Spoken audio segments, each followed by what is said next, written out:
Euzu billahi mineşşeytanirracim. Bismillahirrahmanirrahim. Elhamdülillahi rabbil alamin ve salatu vesselamu ala rasulina Muhammed ve ala alihi ve ashabihi ecmaîn. Amma ba'd. Selamun aleyküm saygılı cemaat-i muslimin.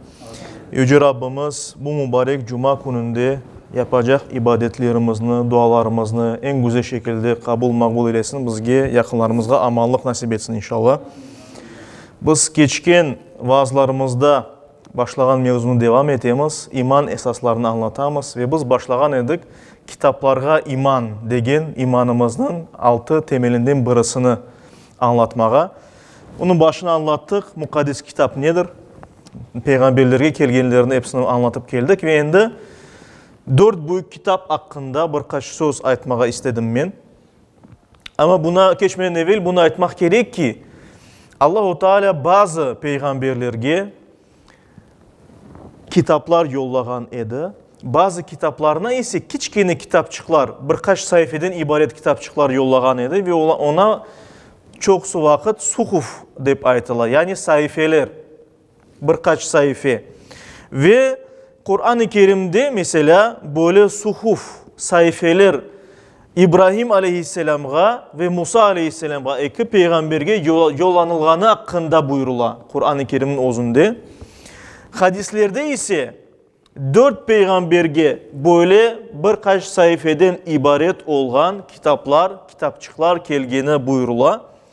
Mesela Adem aleyhisselam, birinci adam ve birinci peygamber Adem aleyhisselam'a endi kitap kelgen edi.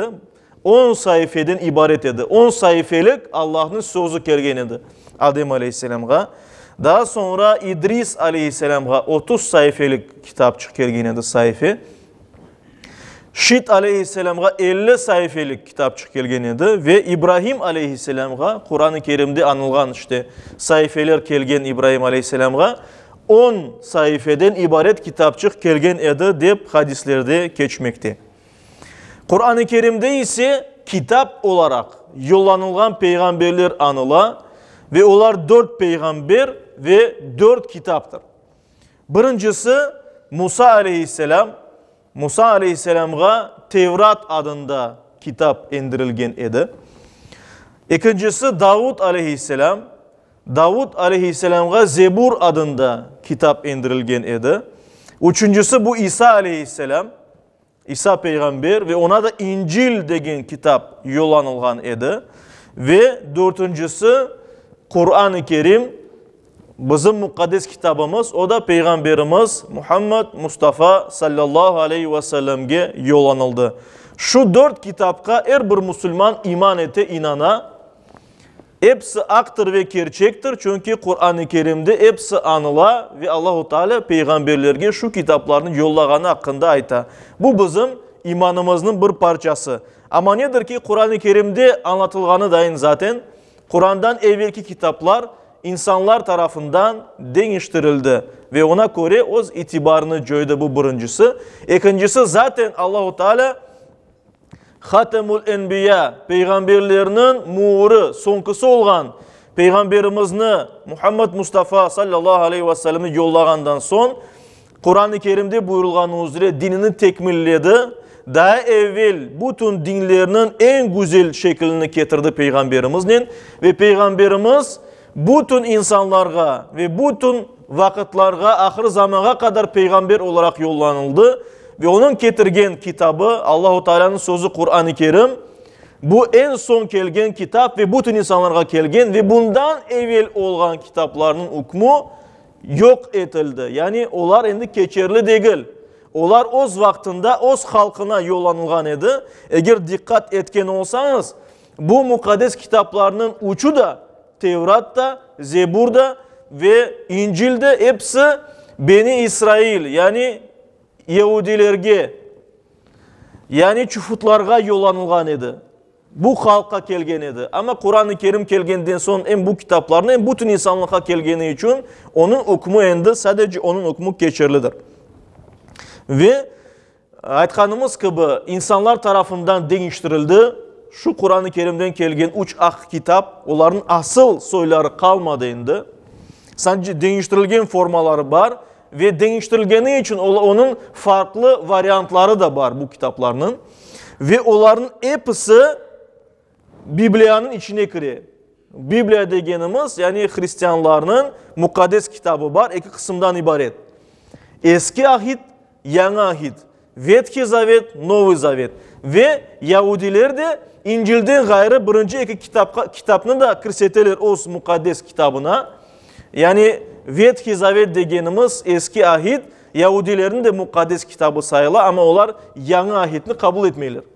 Ve bu aytkanımız mukaddes kitapka, Biblia'ga bu üç daha doğrusu kitaptan gayrı Musa'nın Tevrat'ından, Davut'un Zebur'undan ve İsa Aleyhisselam'ın İncil'inden gayrı başka çok diğer kitaplarda kiri. Yani diğer başka farklı peygamberlerden kelgeni aytılgan türlü mektuplar, türlü tarihi kitaplar da Biblia içine kirmektedir. İşte ama aytkanımız bu mukaddes sayganımız üç kitaptan kalganı işte Biblia'da yer almaktadır. Ve bunu da kaydetmek gerek. Kur'an-ı Kerim'den gayrı ilk üç kitap uzun vakit devamında 10 yıllar ya da 100 yıllar devamında yazılmadan şifahi olarak ağızdan ağızga anlatılıp gelgen. Rivayet şeklinde gelgen yani. Nasıl ki bizde mesela Müslümanlarda hadisler var. Hadisler Peygamberimizin rivayet şeklinde geldi. 2 asır sonra yazıldı. 2. asırda Peygamberimizin son hadis kitaplarına yazıldı onlar.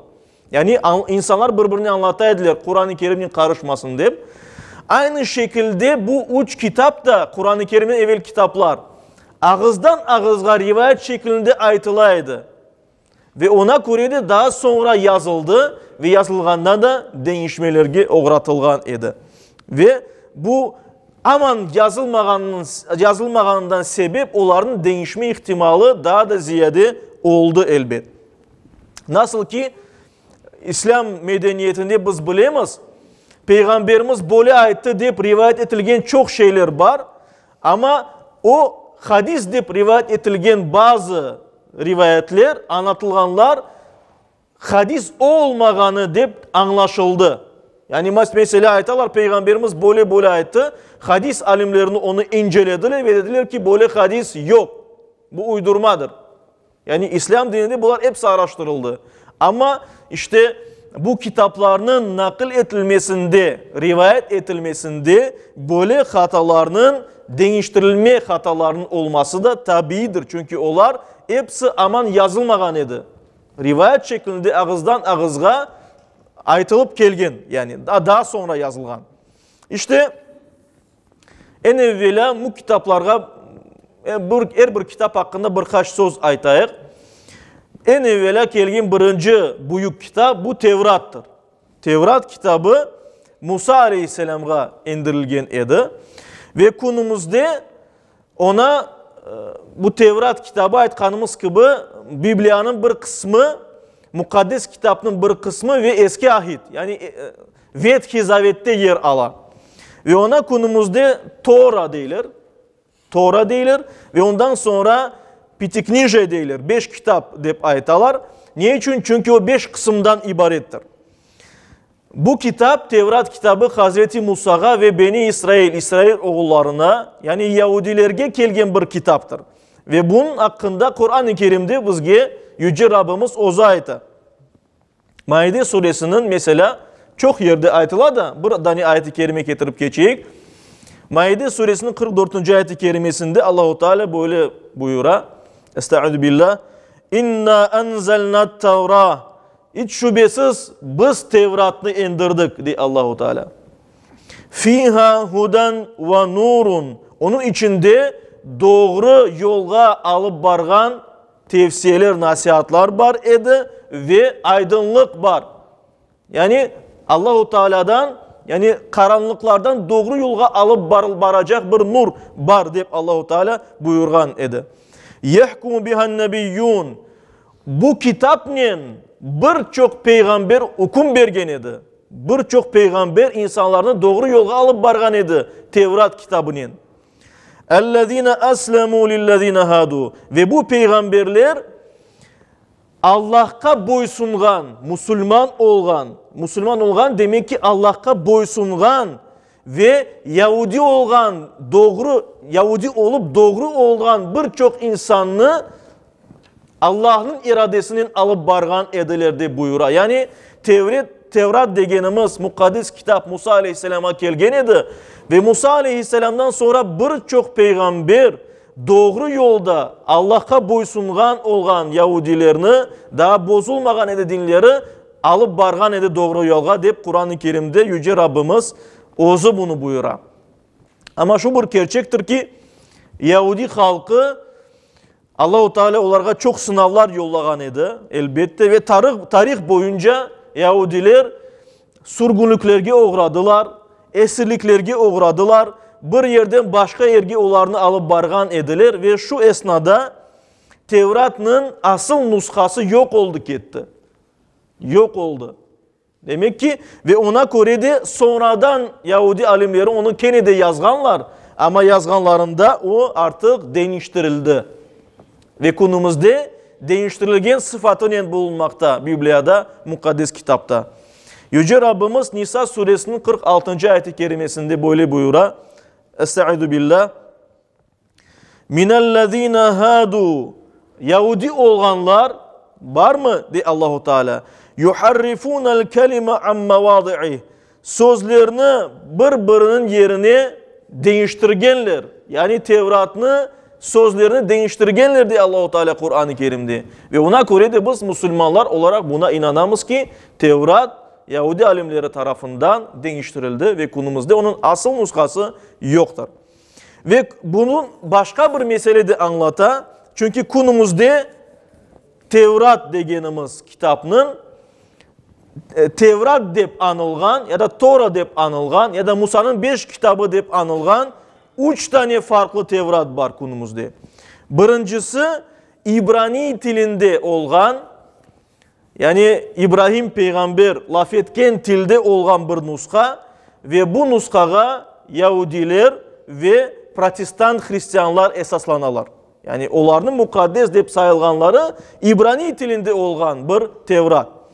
İkinci nuska Yunan dilinde, yani Grek dilinde, eski Grek dilinde olgan bir Tevrat var. Yani demek ki tercüme edildi ve ona Katolik ve Ortodoks, Pravoslav degenimiz Hristiyanlar onu esas ala. Yani bir başka bir Tevrat.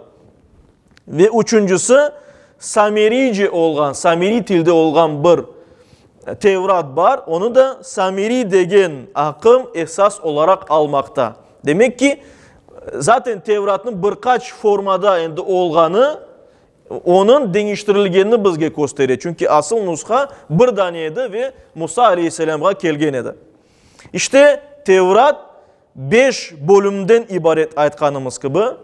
Birinci bölük onun adı Tekvin, yaratılış tercüme etili Arap dilinden ve Rusça ona bitiye dep aytalar.